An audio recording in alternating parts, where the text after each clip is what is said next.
পর্যায়ে বিহি ওয়া নাতাওয়াক্কালু আলাইহি ওয়া নাউযু বিল্লাহি মিন শুরুরি আনফুসিনা ওয়া মিন সাইয়্যিআতি আ'মালিনা মান ইয়াহদিহিল্লাহু ফালা মুদিল্লা লাহু ওয়া মান ইউদ্লিলহু ফালা হাদিয়া লাহু ونشهد أن لا إله إلا الله وحده لا شريك له ونشهد أن سيدنا ونبينا ومولانا محمدا عبده ورسوله صلى الله تعالى عليه وعلى آله وأصحابه وبارك وسلم أما بعد فأعوذ بالله من الشيطان الرجيم بسم الله الرحمن الرحيم وَإِذِ ابْتَلَى إِبْرَاهِيمَ رَبُّهُ بِكَلِمَاتٍ فَأَتَمَّهُنَّ قَالَ إِنِّي جَاعِلُكَ لِلنَّاسِ إِمَامًا قَالَ وَمِنْ ذُرِّيَّتِي قَالَ لَا يَنَالُ عَهْدِ الظَّالِمِينَ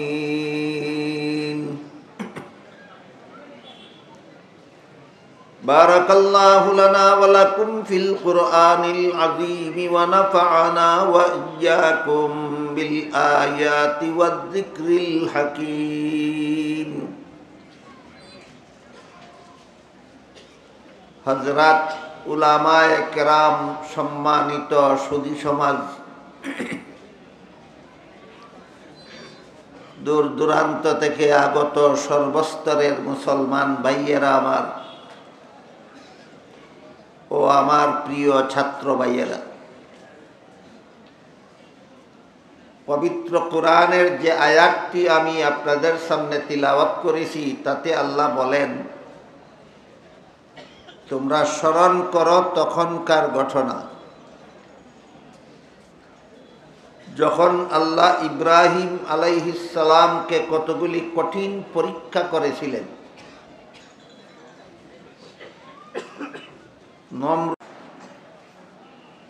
একমাত্র তরুণ ছেলেকে আল্লাহর সন্তুষ্টির জন্য আল্লাহর পথে জবাই করে ফেলার ঘটনা একটা কঠিন পরীক্ষা ছিল। এরকম কতগুলি কঠিন পরীক্ষায় পাশ করার পরে আল্লাহ ইব্রাহিম আলাইহিস সালামকে বলেছিলেন, আমি আপনাকে মানুষের ইমাম বানাবো। মানুষের ইমাম দুই শ্রেণীর লোকের মধ্যে মানুষের ইমাম হওয়ার যোগ্যতা থাকে। এক শ্রেণীর প্রথম শ্রেণীর লোক হলেন নবীগণ, আর দ্বিতীয় শ্রেণীর লোক হলেন আলেমগণ। যারা নবীও না আলেমও না, তাদের মধ্যে মানুষের ইমাম হওয়ার যোগ্যতা নাই। পরীক্ষা করতে চাইলে বর্তমান দুনিয়াতে তো নবী খুঁজে পাবেন না। আলেম নন এমন একজন লোককে মাগরিবের নামাজ এর ইমামতিতে দেন। যিনি আলেম না এমন লোককে নামাজের ইমামতিতে দিলে আপনারা কি মনে করেন নামাজ শুদ্ধ হবে? তাইলে প্রমাণ হইল নবী এবং আলেম ছাড়া কেউ মানুষের ইমাম হওয়ার যোগ্যতা রাখে না। তো আল্লাহ ইব্রাহিম আলাইহিস সালামকে বললেন, আমি আপনাকে মানুষের ইমাম বানাবো। আপনারা কি মনে করেন দ্বিতীয় শ্রেণীর ইমাম বানাবেন বলেছিলেন, না প্রথম শ্রেণী? অর্থাৎ আপনাকে আমি নবী বানাবো। ইব্রাহিম আলাইহিস সালাম সাথে সাথে আবেদন করলেন, যে হে আল্লাহ, শুধু আমাকে নয়, আমার পরবর্তী প্রজন্মদেরকেও আপনি নবী বানান, আমার পরবর্তী বংশধরদেরকেও আপনি নবী বানান। জবাবে আল্লাহ পাক রব্বুল আলামিন বললেন, আমি বংশের ভিত্তিতে নবী বানাই না, আমি যে মূলনীতির ভিত্তিতে নবী বানাই সেটা হলো লা ইয়ানালু আহদিজ জালিমিন। গুনাহগারদেরকে আমি নবী বানাই না, যারা জীবনে গুনাহ করে না কোনোদিন, যারা আজীবন বেগুনাহ হয়, আমি তাদেরকে নবী বানাই। এখানে আল্লাহ পাক রব্বুল আলামিন সমস্ত নবীদের জন্য একটা সার্বজনীন মূলনীতি ঘোষণা করে দিলেন যে কোনো গুনাহগারকে আল্লাহ নবী বানান না, আর আল্লাহ যাদেরকে নবী বানান তারা জীবনে কোনোদিন গুনাহ করেন না। এর একটা মূলনীতি। কিন্তু প্রায় সময় মুসলমান সমাজে কিছু লোক এমন পাওয়া যায় যারা হয়তো নিজে নিজে মুফাসসিরে কোরআন সাজে, আর না হয় নিজে নিজে আমির সাজে। এগুলি নিজে নিজে সাজার ব্যাপার নয়, আমির নিজে নিজে হওয়ার ব্যাপার নয়, আমির অপরের মাধ্যমে নিযুক্ত হওয়ার ব্যাপার। মুফাসসিরে কোরআন নিজে নিজে হওয়ার ব্যাপার নয়, মুফাসসিরের কাছে কোরআন শিখার ব্যাপার। আল্লাহ সরাসরি আমাদের নবীকে সম্বোধন করে বলেন, সুম্মা ইন্না আলাইনা বায়ানা, অতঃপর আমি আপনাকে কোরআন শিক্ষা দিব। নবীর ভাষাও আরবি, কোরআনের ভাষাও আরবি। তারপর আল্লাহ বলেন, আপনাকে আমি কোরআন শিক্ষা দিব। নিজে নিজে শিখতে হইলে নবীকে আবার আল্লাহর পক্ষ থেকে কোরআন শিক্ষা দিতে হবে কেন? এখান থেকে পরিষ্কার হয়ে যায় কোরআন নিজে নিজে শিখার ব্যাপার নয়, উস্তাদের কাছে শিক্ষা করার ব্যাপার। কিন্তু বিভিন্ন সময়ে দেখা যায় এমন কিছু লোক পাওয়া যায় যারা নিজে নিজেই কোরআন শিখে ফেলে, আর নিজে নিজেই আমির সাব্যস্ত হয়ে যায়। এই ধরনের লোকেরা বিভিন্ন নবীর জীবনের বিভিন্ন ঘটনাকে ভ্রান্ত ব্যাখ্যার মাধ্যমে গুনাহগার সাব্যস্ত করে। যে সমস্ত নবীগণকে এরা গুনাহগার সাব্যস্ত করে তাদের মধ্যে প্রথম নম্বরে রয়েছেন হযরত আদম আলাইহিস সালাম। আদম আলাইহিস সালামের জীবনের যেই ঘটনার ভ্রান্ত ব্যাখ্যার মাধ্যমে এরা আদম আলাইহিস সালামকে গুনাহগার সাব্যস্ত করে, সেটা হলো জান্নাতে নিষিদ্ধ গাছের ফল খাওয়ার ঘটনা। আমার মনে হয় এই ঘটনা আপনাদের কারো অজানা থাকার কথা নয়। আল্লাহ আদম আলাইহিস সালামকে সৃষ্টি করার পর পৃথিবীতে পাঠাবার আগেই কিছুদিনের জন্য জান্নাতে বসবাস করতে দিয়েছিলেন। বলে দিয়েছিলেন, জান্নাতের যেখানে ইচ্ছা সেখানে বসবাস করো। জান্নাতের সব রকমের ফলমূল খাওয়ার অনুমতি দিয়েছিলেন, শুধুমাত্র একটি গাছের ফল খেতে আল্লাহ আদম আলাইহিস সালামকে নিষেধ করে দিয়েছিলেন। কিন্তু শেষ পর্যন্ত ইবলিসের দুখায় পরে আদম জান্নাতে নিষিদ্ধ গাছের ফল খেয়েছিলেন। এই হইল কোরআনের বর্ণিত ঘটনা। যারা আদম আলাইহিস সালামকে গুনাহগার সাব্যস্ত করেন তারা এই ঘটনাকে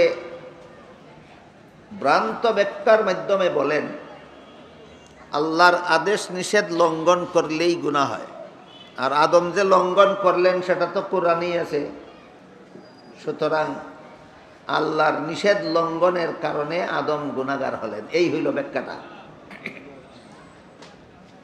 ব্যাখ্যাটা কতটুকু শুদ্ধ কতটুকু ভুল সেটা আমি পরে বলবো, আগে বলতে চাই এই ব্যাখ্যার মাধ্যমে আমরা যদি একটু সময়ের জন্য মেনে নেই যে আদম নিষিদ্ধ গাছের ফল খেয়ে গুনাহ করেছেন,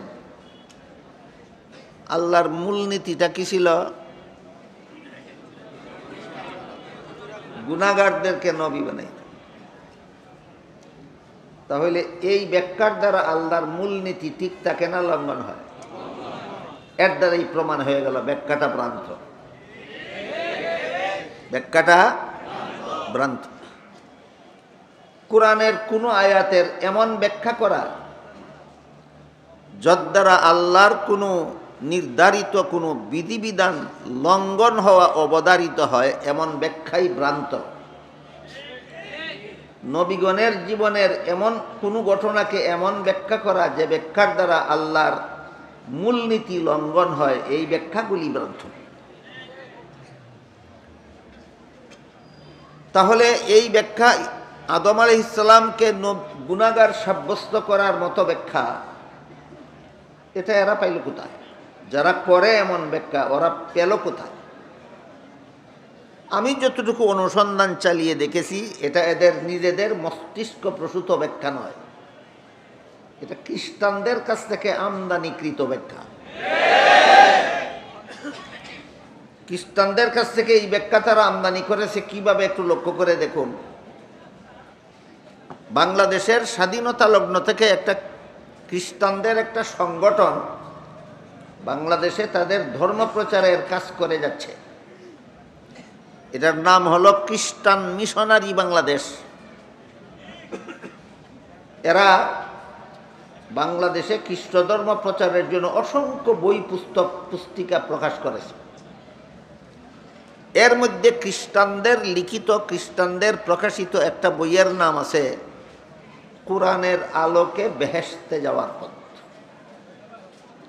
চাতুরি করে এমন শব্দ চয়নের মাধ্যমে বইয়ের নাম দিয়েছে যেন বইয়ের নামটা দেখলে কোনো সাধারণ মুসলমান কল্পনাও করতে না পারে যে এটা খ্রিস্টানদের লেখা বই। বইয়ের নাম দিয়েছে কোরআনের আলোকে বেহেশতে যাওয়ার পথ। তো চটকদার নাম দেখে যে কোনো মুসলমান যেন আগ্রহের সাথে পড়লেই যেন বিভ্রান্তির শিকার হয়। এই বইয়ে খ্রিস্টানেরা লিখেছে প্রথম মানুষ আদম, প্রথম পাপিষ্ট। আপনারা বলুন তো, আদম শুধু প্রথম মানুষ না প্রথম নবীও? প্রথম নবী আদম, প্রথম পাপিষ্ট। কি ছিল আদমের পাপ? খ্রিস্টানেরা তাদের বইয়ে লিখেছে জান্নাতে নিষিদ্ধ গাছের ফল খাওয়া ছিল আদমের পাপ। তারপরে দ্বিতীয় যে কথাটা তারা লিখেছে সেটা হলো এই পাপিষ্ট আদমের বংশে যত নবী জন্মগ্রহণ করেছে সবগুলি নবী জন্মগত পাপিষ্ট। কি ছিল অন্যান্য নবীর পাপ? পাপিষ্ট আদমের বংশে জন্ম হওয়াটাই ছিল অন্যান্য নবীর পাপ। এরপরে তৃতীয় যে কথাটা তারা লিখেছে সেটা হলো শেষ পর্যন্ত আল্লাহ একজন নবীকে নিষ্পাপ বানাবার জন্য তাকে আর পাপিষ্ট আদমের বংশে জন্ম না দিয়ে আল্লাহ নিজের ঔরসে জন্ম দিলেন। ইনি হলেন হযরত ঈসা আলাইহিস সালাম। একমাত্র ঈসা আলাইহিস সালাম আল্লাহর বংশে জন্ম হওয়ার কারণে নিষ্পাপ। ইনি ছাড়া আর যত নবী পাপিষ্ট আদমের বংশে জন্মগ্রহণ করেছেন সবগুলি নবী জন্মগত পাপিষ্ট। এখান থেকে আমরা কি পেলাম? নবীগণকে গুনাহগার বা পাপিষ্ট সাব্যস্ত করা মুসলমানি ধর্মবিশ্বাস নয়, এটা খ্রিস্টানদের ধর্মবিশ্বাস।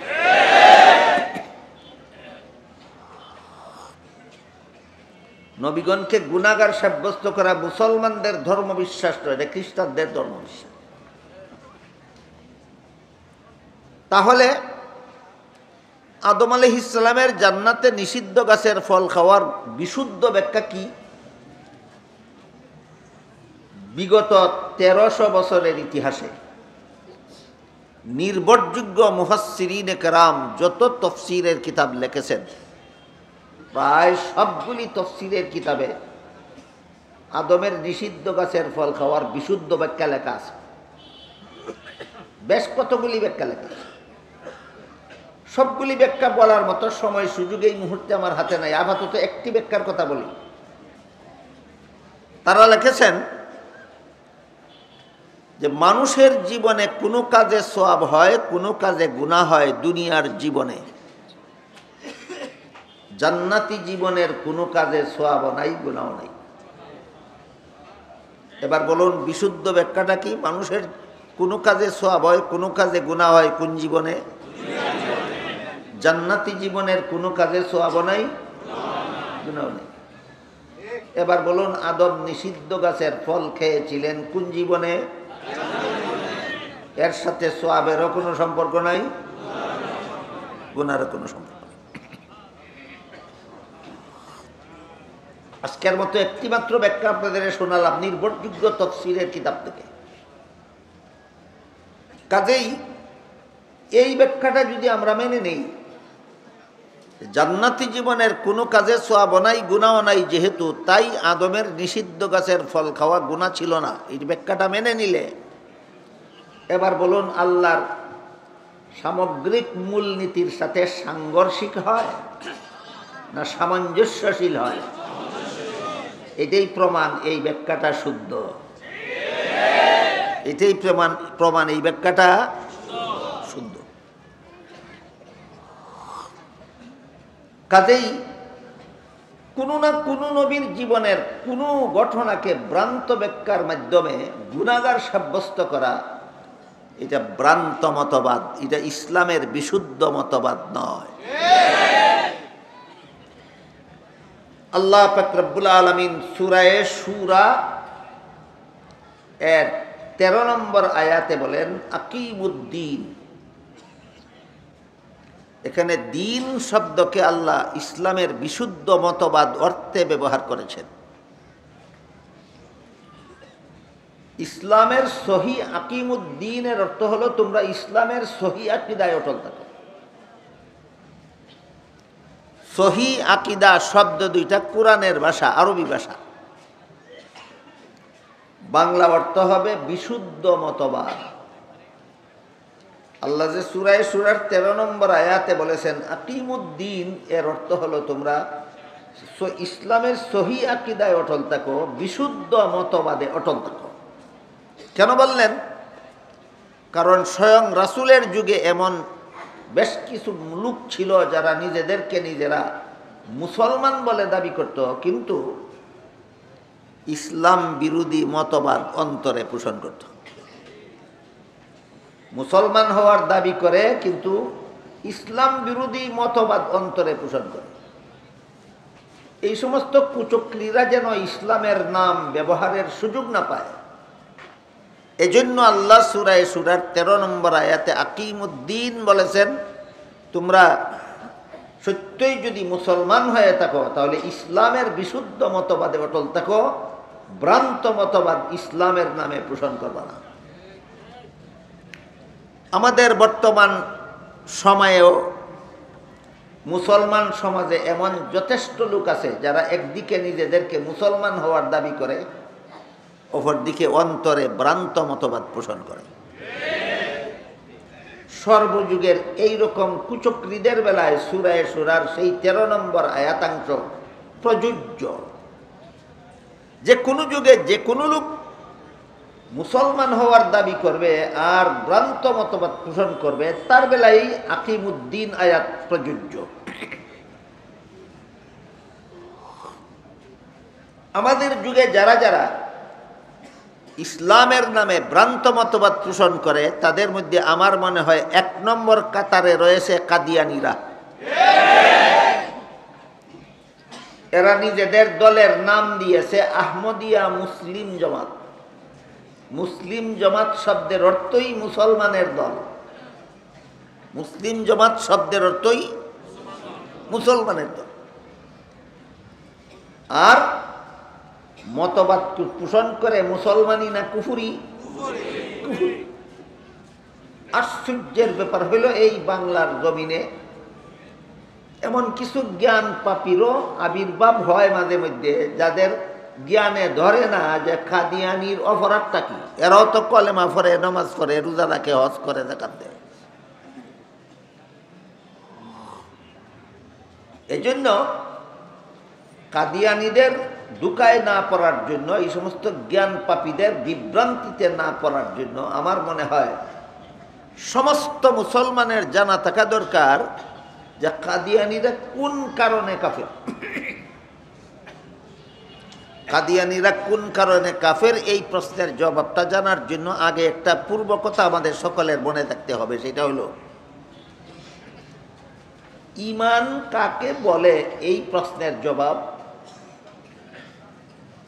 কিছু জবাব আছে অনেক লম্বা, কিছু জবাব আছে মাঝারি ধরনের, কিছু জবাব আছে অতি সংক্ষিপ্ত। আপনাদের সকলের সারা জীবন বর্মনে থাকার জন্য আমি অতি সংক্ষিপ্ত জবাবটা বলি। ঈমান কাকে বলে এই প্রশ্নের অতি সংক্ষিপ্ত জবাব হলো, পবিত্র কোরআনের শুরু থেকে শেষ পর্যন্ত আল্লাহ যা কিছু বলেছেন সবগুলি সঠিক বলেছেন, এই কথা বিশ্বাস করার নাম ঈমান। আরো সংক্ষেপে, কোরআনের সব কথা সঠিক বিশ্বাস করার নাম ঈমান। কোরআনের সব কথা সঠিক বিশ্বাস করার নাম ঈমান। অতি সংক্ষিপ্ত জবাবটা কেন বললাম আগেই বলেছি, যেন সব মুসলমান জীবন ভর মনে রাখতে পারে ঈমান কাকে বলে। কোরআনের সব কথা সঠিক বলে বিশ্বাস করার নাম ঈমান। অথচ আমাদের সমাজে বর্তমানে লক্ষ লক্ষ নয় কোটি কোটি মানুষ আছে যারা নিজেদেরকে ঈমানদার মনে করে খেয়ালি পোলাও খায়, নিজেদেরকে সমাজে মুসলমান বলে পরিচয় দেয়, কিন্তু কোরআনের অনেক কথাকেই সঠিক বলে মেনে নিতে পারে না। এরকম অনেক আছে, অনেক। উদাহরণ দিতে থাকলে রাত পোহায় যাবে, এর উদাহরণ শেষ হবে না। আপাতত একটা উদাহরণ দিয়া দেখি আপনারা কতটুকু ধৈর্যের সাথে শুনতে পারেন। পবিত্র কোরআনের সূরা আহজাবের ৩৩ নম্বর আয়াতের শুরুতেই আল্লাহ বলেন, ওয়াকারনা ফি বুয়ুতিকুন্না। এর অর্থ হলো, হে মুসলমান মহিলারা, তোমরা বসবাসের ঘরে অবস্থান করো। কোথায় অবস্থান করবে? কার বিধান? আল্লাহর। কোথায় বর্ণনা করলেন? সূরা আহজাবের ৩৩ নম্বর আয়াতের শুরুতে। মহিলারা বসবাসের ঘরে থাকো, মহিলারা মুসলমান মহিলারা বসবাসের ঘরে থাকো, বসবাসের ঘরে থাকো, বসবাসের ঘরে থাকো। এখন যদি কেউ বলে পুরুষ পথে ঘাটে হাটে মাঠে শহরে বন্দরে যেখানে সেখানে বিচরণ করতে পারে, আর মহিলারা বসবাসের ঘরে বসে থাকবে কোন যুক্তিতে? এমন কথা বলে কি না কেউ? এক দুইজন, দু চারশো, দু চার হাজার, না দু চার লক্ষ, না লক্ষাধিক? লক্ষাধিক লোকে বলে। এই কথাটা যারা বলে তারা কি কোরআনের সকল কথাকে সঠিক মানে? তাহলে আবার তুমি বুঝে শুনে বলো ঈমান কাকে বলে।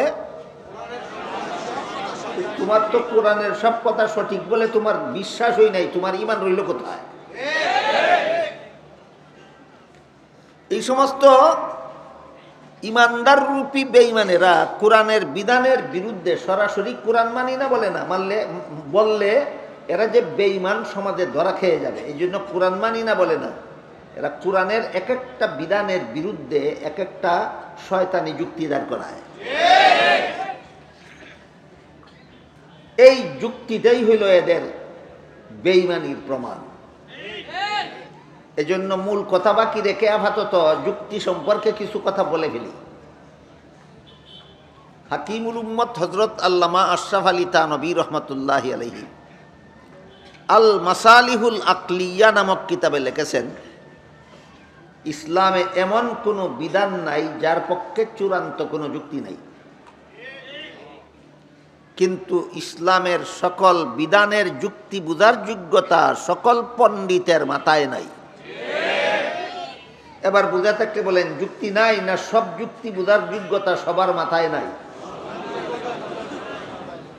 সবচেয়ে বড় চূড়ান্ত যুক্তি হইল অপেক্ষাকৃত কম জ্ঞান সম্পন্ন ব্যক্তি অপেক্ষাকৃত অধিক জ্ঞানীর লোকের কথা মেনে নেওয়া, এটাই চূড়ান্ত যুক্তি। এবার বলেন, আপনারা বেশি জ্ঞানী না আল্লাহ বেশি জ্ঞানী?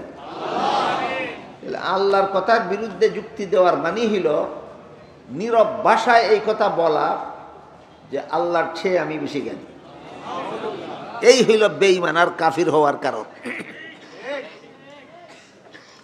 আর যদি আপনারা বলেন যে না আমাদের কোনো যুক্তির দরকার নাই, আমরা যেহেতু আল্লাহর সমান জ্ঞানী হব দূরের কথা, আমাদের জ্ঞান অতি সংকীর্ণ, একেবারে সীমিত, কাজে আল্লাহ যা বলেন সব কথা আমরা বুঝি আর না বুঝি আল্লাহর কথা মেনে নেওয়াই চূড়ান্ত যুক্তিসম্মত। এটা যদি আপনারা মানেন তাহলে কোন যুক্তিতে আল্লাহ মহিলাদের বসবাসের ঘরে থাকতে বলেছেন তার যুক্তিগুলি অনায়াসেই বুঝেন।